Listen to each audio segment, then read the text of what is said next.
School doesn't start when we arrive, it starts when we leave home. You register onto the network before you leave the house. Our position is logged onto the GPS, so the school knows where we are and can contact us. My smartphone also keeps us up to date with any school announcements, updates my timetable, and if we're going somewhere we've never been before, it gives us directions for getting there.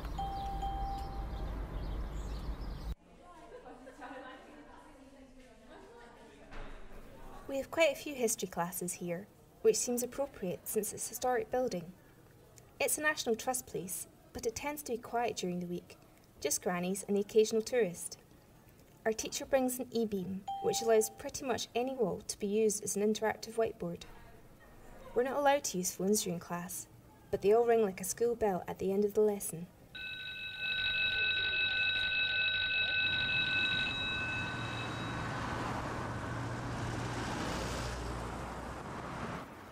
Obviously, we move around town quite a lot more than we used to.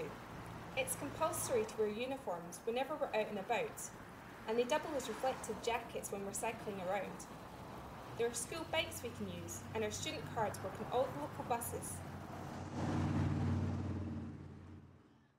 Alors les modèles enfants-adultes sont les mêmes, et les deux côtés sont les mêmes sur le gilet de sauvetage. Alors Océane, attention, on va le mettre sur la tête, ok? Vas-y, hop, voilà! Bravo! Quite a few of the languages lessons are on the smaller screens at the local cinema. They have these lecture theatre tables that fit into the drinks holders. Sometimes as a treat, our teacher will show us these old black and white French films.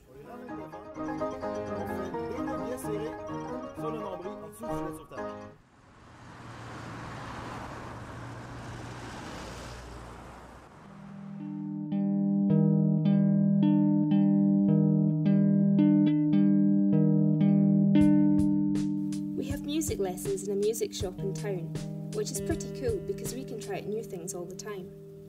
The managers of the shop are part-time teaching assistants, and they're usually around any time to give tips. Sometimes in afternoons there are tutorial sessions, and they've got a rehearsal space for bands. Nearby there are professional recording studios we can apply to use for a few hours, and a couple of bands from our school have actually released albums.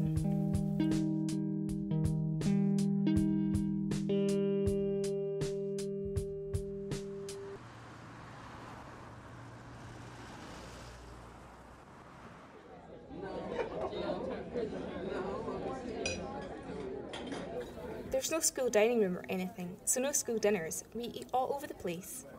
The local restaurants and cafes put on a basic lunch for us. There are usually only a couple of choices, but all the places are quite different, so we get variety. We swipe for lunch using our student cards, so there's no money involved. But it doesn't let you always eat in the same place. We have to go to different places.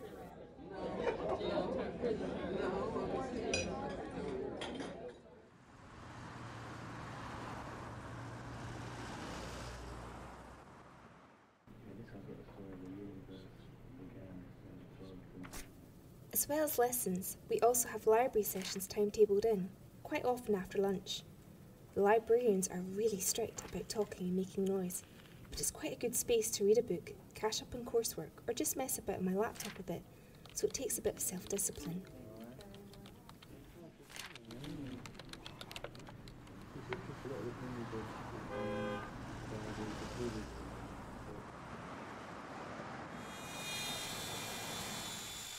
This tech shop is basically a kind of workshop or laboratory space for making and testing all kinds of ideas. It's run by the school, but it's not just for the school. Local students and businesses come in making prototypes, models, all sorts.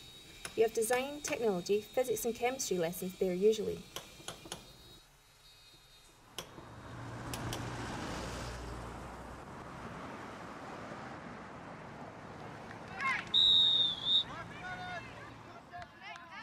In the afternoon, there are quite a lot of school sports and school teams. We usually use the same pitches as everyone else at the local park or sports centre. We just use them earlier in the day before adults get out of work. There's quite a lot of crossover with county teams, and sometimes we get professionals in as guest coaches.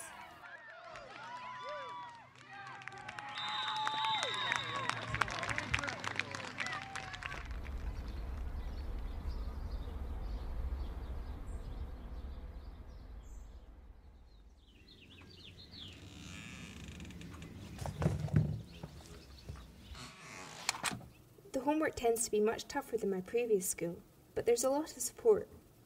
In the evenings you can log on to online group tutorials on the school intranet, or request extra sessions in the timetable if you're struggling with something, or want to talk to someone in the pastoral team if you're getting stressed out or bullied or anything.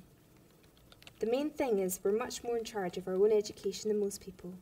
It's more like a small university or something. The structure is there, but we can do pretty much anything if we want to. All we have to do is put in a request like this.